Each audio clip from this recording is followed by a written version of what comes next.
Welcome to Literally Books, the podcast where we read literally anything because it should not be a saga to find your next favorite read. My name is Magda. And I'm Lindsay. And today we're going to be wrapping us up for the summer. We are going to be telling you what is in our reading list for the summer. But before we get started, Lindsay, what have you been reading? I was going to talk, okay, I'm on a hot streak right now Ooh, of love books this. that I am loving, Great. which is amazing. I told you about American Fantasy last week. I read this book this week called Into the Blue by Emma Brody. I don't know it's a romance tale. It's literally Into the Blue, a romance story, I think is the name of it. I loved it. I really want you to read it. I'm just going to say that because I don't even know how to give you a synopsis without ruining all the stuff that makes it amazing. But it's sort of like a tale of young people who meet, they fall in love, they come apart, and then they meet again in adulthood. Oh, I kind of like those. Kind of like second chance type of things. Second chance. It's a beautiful story. I cried a lot while reading it, so just warning on that front. You've been finding and this is like a pretty new book. Like it just got released. Same thing with American Fantasy. Like I feel like I've been seeing that book being pushed everywhere. And you told me about that book before, like the big PR push came through. So Lindsay's a little bit of a trendsetter over here. But I have to tell you, can I tell you two this week? Because I finished one last night too that like maybe one of my favorite books of the year. I always want to know. It's called The Road to Tender Hearts. Oh, I've heard about this. I've had this on my TBR. Oh my gosh. It's like I was trying to tell the plot to my husband yesterday and he was like, Jesus, that's so depressing.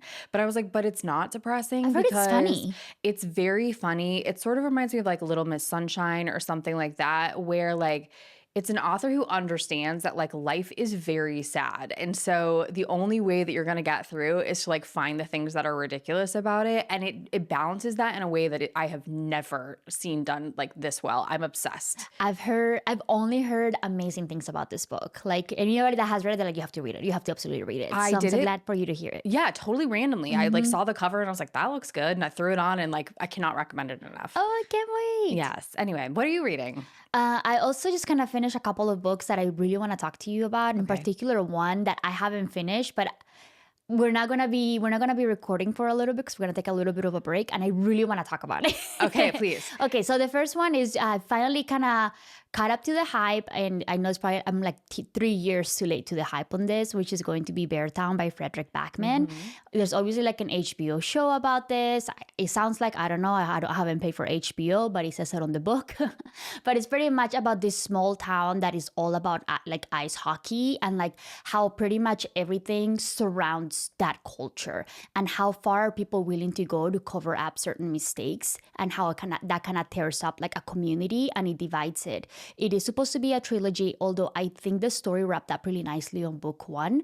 But I didn't really know what to expect because the first half of the book, it's all about like the hockey players, the coaches, and like just like how everything kind of surrounds this and the amount of pressure that we kind of see on a lot of the players, the team managers trying to get like money to be able to support this because it's a really expensive thing. And then something happens in the middle. Like you can kind of see that something is building to an event that is happening. I don't want to say what it is because it's going to ruin it for you. And then how it divides the town on like people trying to cover it up because they're like, oh, it's going to ruin the season. Like we can't do that. And like it's just kind of like, what the hell? Like what is wrong with people? And just all of the repercussions that you see around the town, people, families, the politics around it. It was kind of fascinating, really complex, and I really love his writing.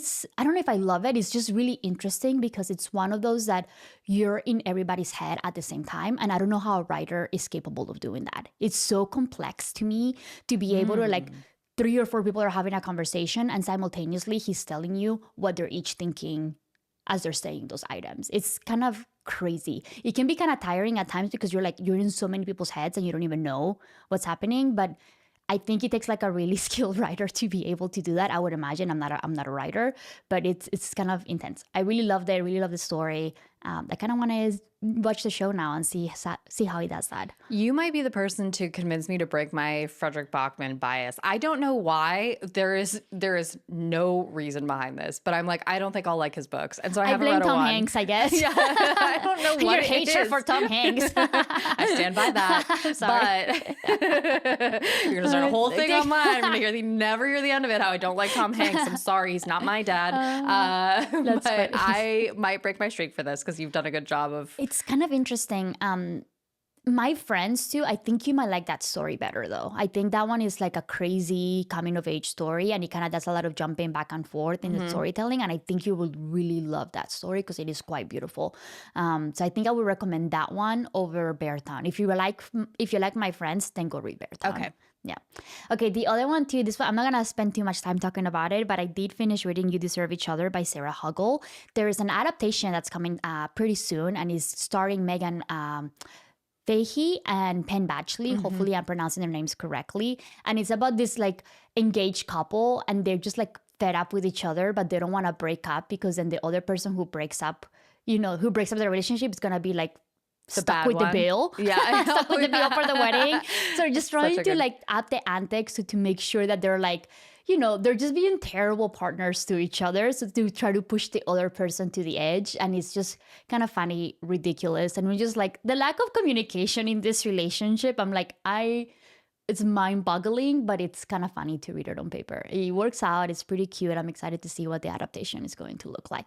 Kind of fun. If you're looking for something fun and easy and ridiculous, this is one for you. I've seen the stills from those two, and the press. This is how to do a press tour well, because in the press tour, I think they've been like sending kind of like shady comments to each other back and forth, and it's so funny to watch, and it's satisfying as a viewer. Like take note, because that's how you do that well. I like made me excited to watch the movie. I'm really excited. I don't know when it's coming out, but like I think the casting is pretty great. Like as I was reading it, that's all I imagined, and I think it's gonna work out pretty well. Love it. Okay, the one that I haven't finished, but I really want to talk about because it's kind of weird and we don't really talk about this type of books. It's going to be Moral Economics by Alvin Roth. Have you heard about this book?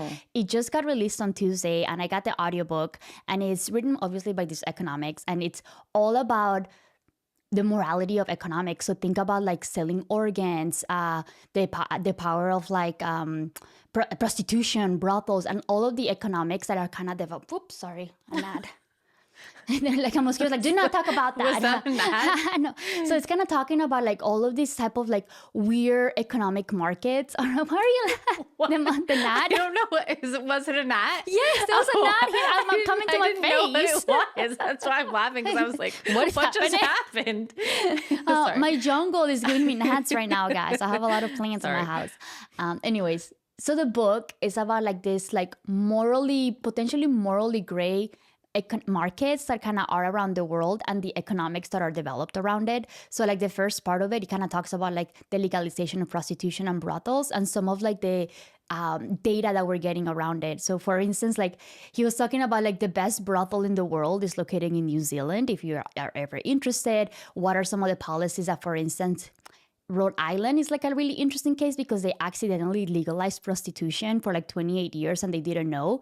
And then they found that there was a relationship that by them legalizing it, it decreased the case of rapes and sexual assault.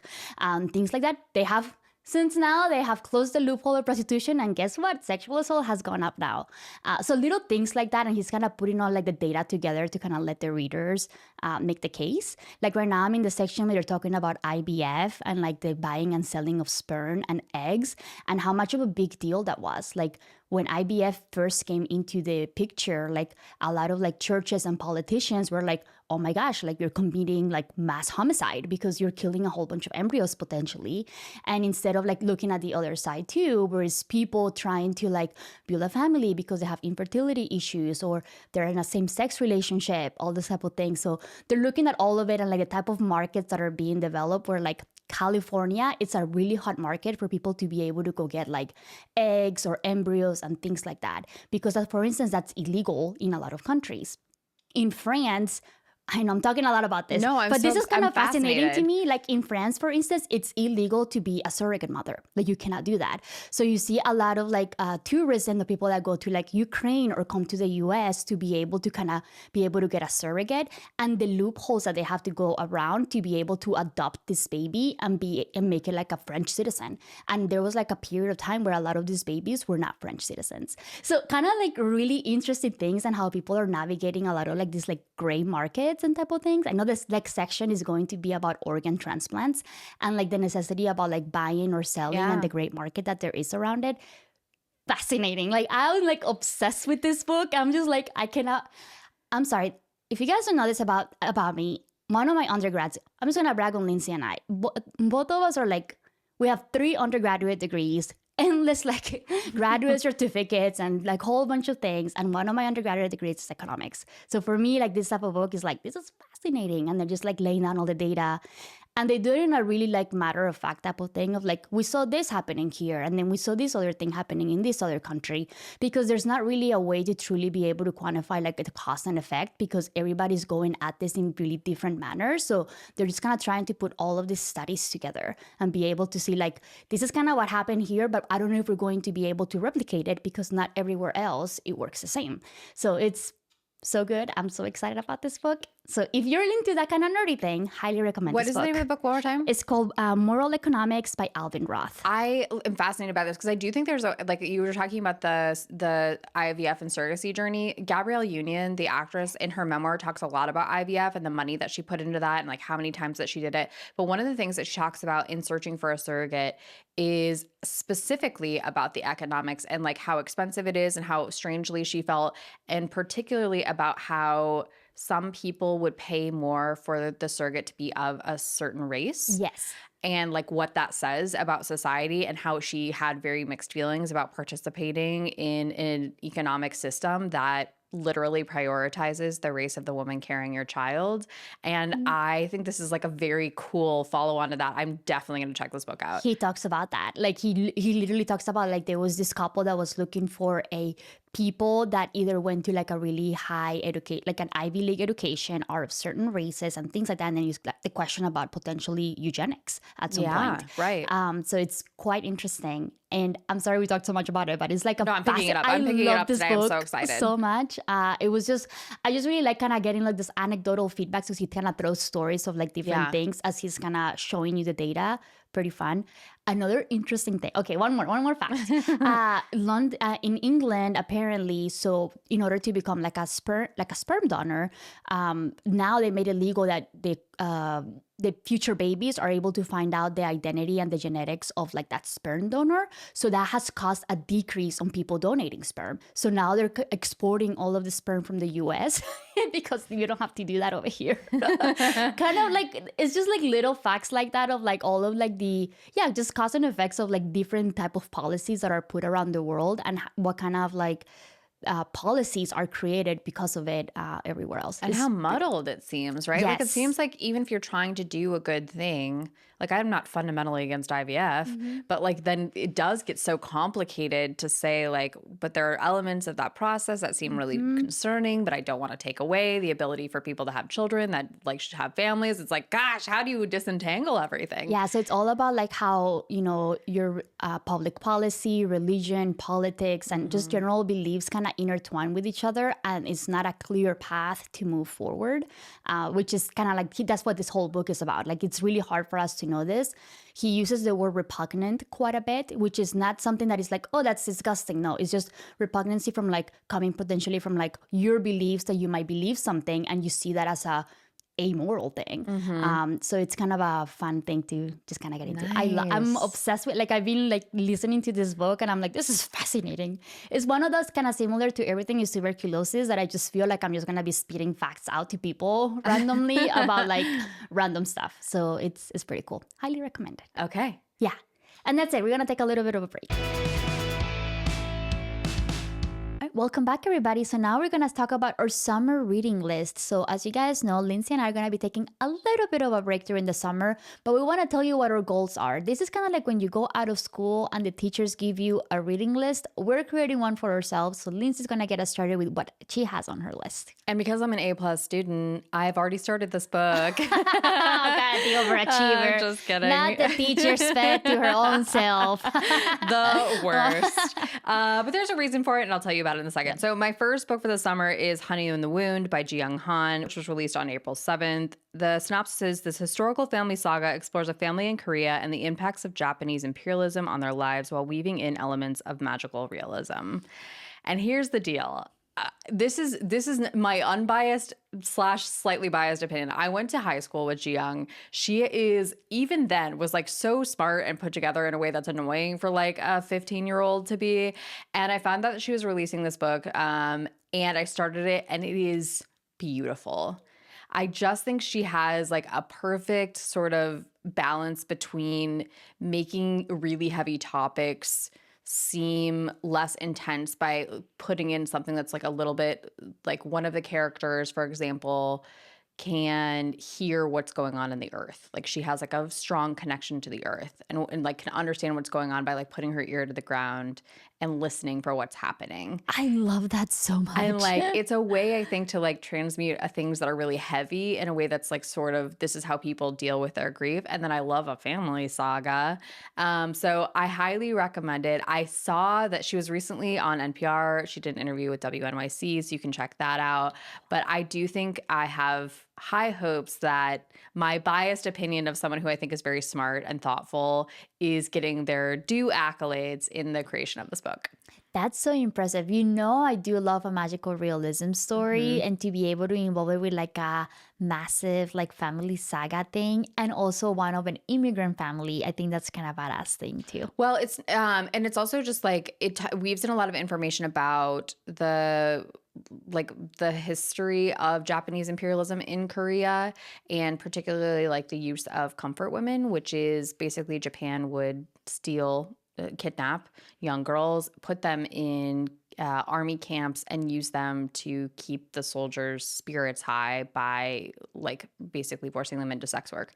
And this has been like a very hidden history in Japan that's only recently been recognized. And so I think it's a beautiful way to like really shine light on these hidden histories that we have and bring them to a mass audience in a way that is thoughtful, but also like, you know, honors the legacy of these women. Oh my gosh, that's so beautiful. I love that. Anyway, highly recommend. Oh.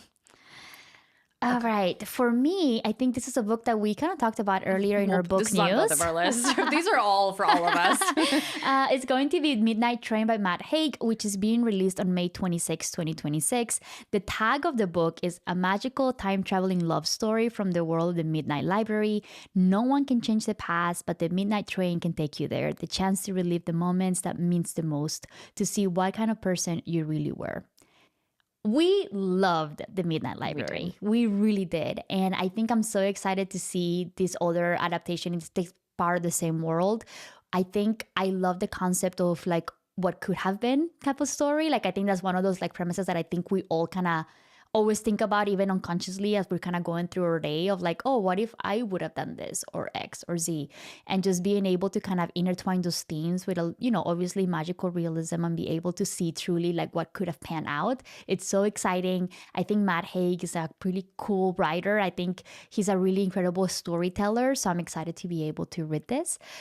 Funny story, I went down a whole Reddit hole about this book, and apparently like The Midnight Library is kind of a controversial book. Like some people did not like that book, but then some other ones are like, they loved it. Like there's not like an in-between camp. Down in my one research on this one thread on Reddit, so please take that with a grain of salt. What were the criticisms of it? They just said like they hated it, like it was a terrible story. And I'm like, I found that it was so good. So I think depending on a camp you land on, but I absolutely loved it and I cannot wait for the Midnight Train. But I didn't know that it was so controversial, although Reddit is like an interesting place. So, you know, take that with a grain of salt. I also wonder, like, can we hold ourselves to a slightly higher standard? Like, you can not like something and it still be good. It's just like they hated it. I'm like, oh my gosh. Let's be slightly more thoughtful about why we don't like something, okay? It was, and I just left because I'm just like, I don't agree with this, and you guys are not saying what you didn't like about this book. Let's be thoughtful. If you don't like it, then tell us why. Yeah. So, you know, it's Reddit. It is what it is. But yeah, anyway, so that's my first one. Okay, my next one is On Witness and Despair by Jesmyn Ward, which releases on May 19th. This is a series of essays. Now, Jesmyn Ward is a MacArthur Genius Grant. She's won multiple National Book Awards. And the reason why I want to write this is because... I also want to write it. Yeah. So in the book, she talks about like her childhood, her process of writing. She talks about the loss of her partner shortly before COVID. And then she also talks about sort of the books that have shaped her as she's become a writer and an artist in adulthood. And so I just think it's like kind of a perfect summer read because it's a time to be like thoughtful about things. Like I want to learn something. So I think because it's nonfiction, I need more nonfiction in my life for sure. But it's also essays. So it's like bite-sized pieces on specific topics. You can kind of pick the ones up that speak to you and then set them down if it's not a topic that you're ready for. And so I'm really excited for it. And I love the concept of being so self-aware of understanding what are the pieces of arts that have impacted your life throughout. I wish I had such ability to do that because I'm just like, I don't know, I kind of like XYZ, but I can't pinpoint that. So to be able to kind of make them understand what was impactful to them and allow the reader to start kind of being more mindful of what are some of the things that have become impactful to them. That's kind of a cool concept. That's crazy to me because I feel like you mention art all the time that impacted you. But I guess I'm not like mindful about it. You know what I mean? Like I might be It's just like saying coming it up unconsciously. Exactly. Yeah, it's not that's one that fair. I'm like, I could name yours. Okay. That's funny. I love that. Okay. My next one. Okay, there's going to be a big theme to this. I think all of my recommendations are magical realism. I mean, we're really in a magical realism space right now, I guess. We're just here for the escapism, guys. That's pretty much what's happening. But the next one is going to be The Someday Garden by Ashley Poston, who also wrote The Dead Romantics and that's right. The 7 Year Slip, Yes. which I absolutely loved both of those books. This book is coming out on June 16th, and the synopsis is the new head gardener at the enchanting Lillimore house stumbles upon a secret garden with a mysterious man trapped inside. Why I want to read this? I think she is the queen of romantic, magical realism that is going to make you feel things that you're not ready to feel and kind of face certain emotions that you're just like, oh, no, I don't want to go and talk about this grief right now. But she just does it in such a beautiful manner. And I think that her writing is just so beautiful and whimsical in a way as you're kind of navigating these like stories that are like kind of based on magic in a way. And it just makes you feel things. They're really cozy and they're great, perfect summer books. I think at least from the two that I have read from her. So I'm excited to see what this new story is going to be. And he has a garden. Guys, I love gardens. So I think I'm all in for this one. It sounds adorable. And I think we need some light and bright mixes because mine are not very light and bright. And I'm sorry. I'm like trying to I don't know. I'm trying to increase my brain size this summer, I guess. We balance each other out. It's fine. Balance each other out. Okay. But the last one that I have is a little bit more light and bright and interesting, which is They All Fall in Love at the End by Haley Blasingame, which releases on June 2nd. So we talked about this in our New Year's resolutions, wanting to really expand out the books that we're reading, but particularly like trying to find new romance stories. And I think this fits the bill. So I'm going to give you the synopsis and then see what you think. Okay. Synopsis is Kat St. Clair is ready for her messy love triangle era now that she's in an open relationship. But she didn't foresee a forbidden love triangle with the only two people who are off limits, her boyfriend's best friend and his girlfriend. Being a 20-something writer who lives for the plot, she falls for them anyway with deliciously disastrous consequences. And they compare her to like Xochitl Gonzalez and Coco Mellors and Fascinating. Okay. I feel like in an age where like we're starting to see a little bit more stories about open relationships and potentially like polyamorous type of love, I think it's gonna be... See, you also have the NAD. Where is this NAD coming from? Okay, sorry, keep going. I think it's just so cool to be able to kind of explore those type of dynamics of like from the point of view of somebody as they're trying to kind of chase these relationships. Pretty cool. I kind of like it. I'm also like, I'm super interested in like how I want her, I'm super interested to see how she's going to like make this palatable for the masses, you know? Like I think people feel a real type of way about open relationships. And like, I'm kind of excited that there's just going to be like a cute little romance story about it. You know, I love the framing of it. So Okay, and then my last recommendation is going to be Every Version of You by Natalie Messier. This book comes out on July 7th, 2026. The quick synopsis of it follows a woman who gets a second chance at a formative time in her adult life, this time to win the one that got away. She finds herself to be 18 again, armed with memories from her first life, and convinced the one man that she ever loved to love her back. So it's kind of an interesting concept. Again, magical realism, because I love it so much. Wait, so she's like traveling back in time to 18? Yeah, like, so what happens is like she goes to this like engagement party, and it's with like the guy. Oh my gosh, this nut is killing me. Okay, so she goes to this engagement party. She's like a really successful person at this point. She's like in her late 20s or early 30s, and is like with this guy that is like, they were like high school friends, and he's now engaged to somebody else, and he's like the person that she like really loved ever since, and I guess they never had a chance together. And something happens apparently that she dies, and then she wakes up and she's 18 again, and she's just like, what the heck?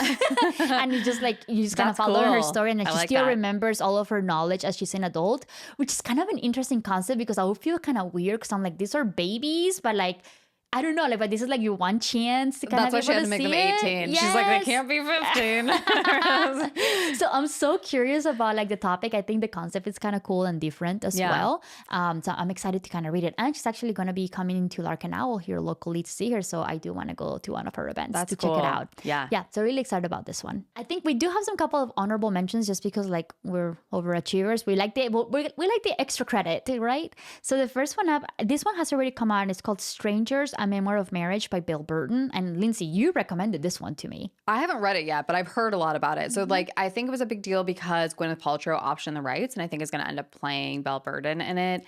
This was following a woman who is very wealthy. She has a couple of kids, and her husband up one day and says, I don't want to be with you anymore, and leaves them. And in addition to that, I think the thing that makes it even more heartbreaking is that he's like, I don't want to have a relationship with the kids either.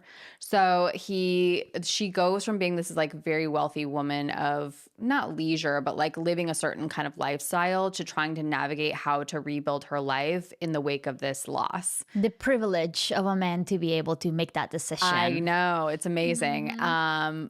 And I mean amazing in the way that like it amazes me that men act that way. Not like, not like it's amazing. Way to go, man. It's disturbing. Anyway.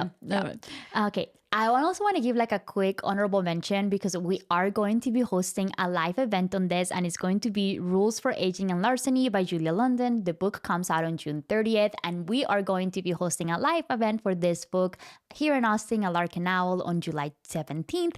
So excited to talk about it. A quick premise of it is like this group of ladies who used to be like this con artists like in the 70s, and now they're back at it when they're in their late 70s for one last heist. I am so in love with this concept, especially talking about a group of women that we don't really get to read a lot in literature, and you're kind of putting them in this like Ocean's 11 type of story. I am obsessed. And we were talking to Julia about it too. The thing that like really made me laugh as she was saying like the considerations of what it takes to pull off a heist when you're in your 70s. Like, what if they have to pee? What if they get a hot flash? Like all of these things that, you know, make it really fun and silly. And I think this is I'm putting this out into the universe. I feel like this is ripe for an adaptation. I think so too. I think it's a perfect story, and I think it's going to translate really well into like a cinematic type of thing. 1000%. Yeah.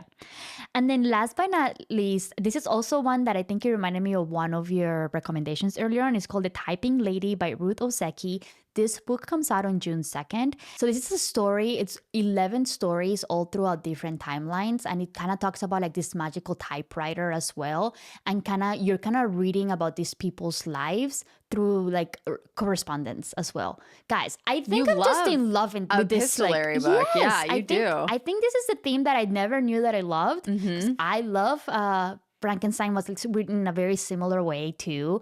And then like the correspondent just kind of touched my life. But this one is going to be from the like 11 short stories. And I think what's kind of tying them all together is this like typewriter. So I'm really excited to kind of read about it and kind of see what people's lives are like as you're kind of getting glimpses into, you know, a limited view through correspondence. So I'm excited to read it. I love Ruth Ozeki too. I read one of her books, and I took a course in college that was all about food books, like books that are about food. They're like nonfiction Great books, but also concept. fiction books, Yeah.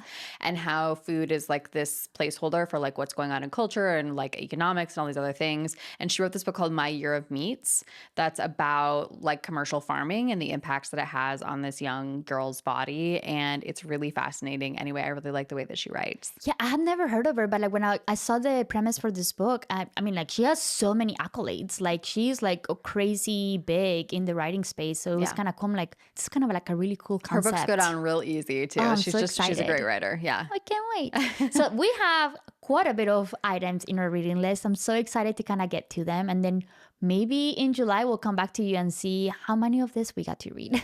I also just think like we're in a blessed time book wise. Yes. I have felt, I don't know, maybe I'm just feeling lucky right now because I've read a series of books and I'm like, damn, these are so good. But like, this is the summer. Yes. This is a summer of books. This is the summer of books. The year of some. No, the year, The year of the summer of the books. The year. And this is why we're taking a little bit of a break because our language skills are breaking down. Brains are tired. But anyways, thank you for listening to Literally Books, the podcast. Where we say what we read. And we mean what we say. Bye. Bye.